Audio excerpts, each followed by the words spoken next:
A civil defence emergency has been declared for New Zealand, giving special powers to local government and emergency services. Civil defence and emergency management committees throughout the regions are tasked with handling this unprecedented time as we lock down for the next 4 weeks to stop the spread of COVID-19. COVID-19 has changed the world. We saw it develop on our TV screens, we read about it in the newspaper. It seemed a long, long way away. But gradually, as the crisis has increased, the level of infections around the world has grown, the number of deaths has climbed, it's appeared to become closer and closer to home. And we thought all the time as I grew up that being a small island nation at the bottom of the South Pacific, we would be less vulnerable to these things.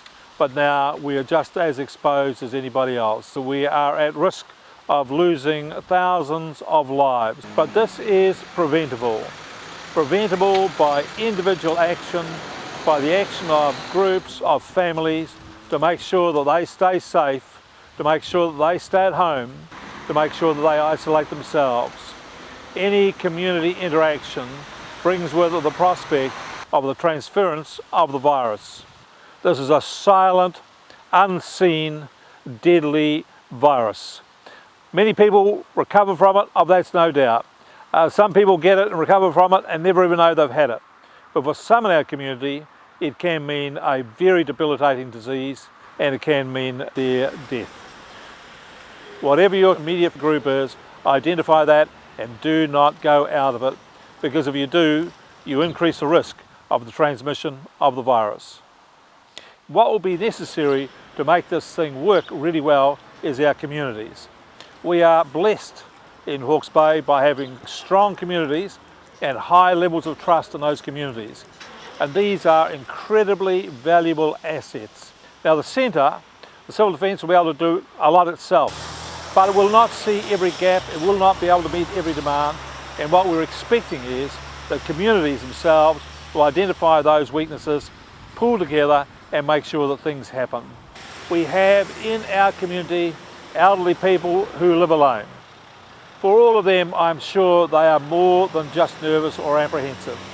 So if you live next to an elderly person, what we ask of you is to shout over the fence every day to see how they are. Communicate with them. You don't have to be that close, but just have to communicate them and say, hello there, I'm here, you're there, is everything okay? If something's not okay, make contact with somebody who can do something about it. Make sure that we draw together as a community.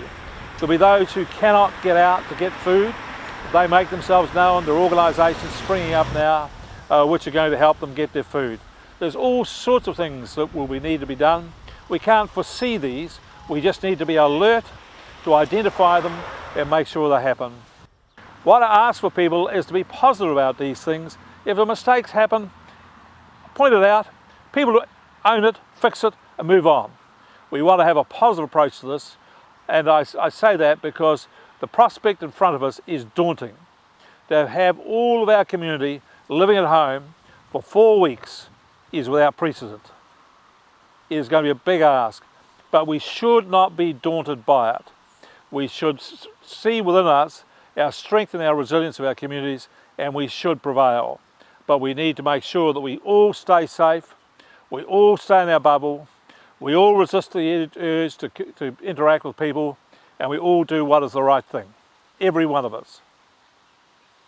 Barker said our local mayors are important voices over the next month. If residents are concerned about serious transgressions, they should call police. But peer pressure and a desire to save lives should be the main tools for compliance. Patrick O'Sullivan, Local Focus.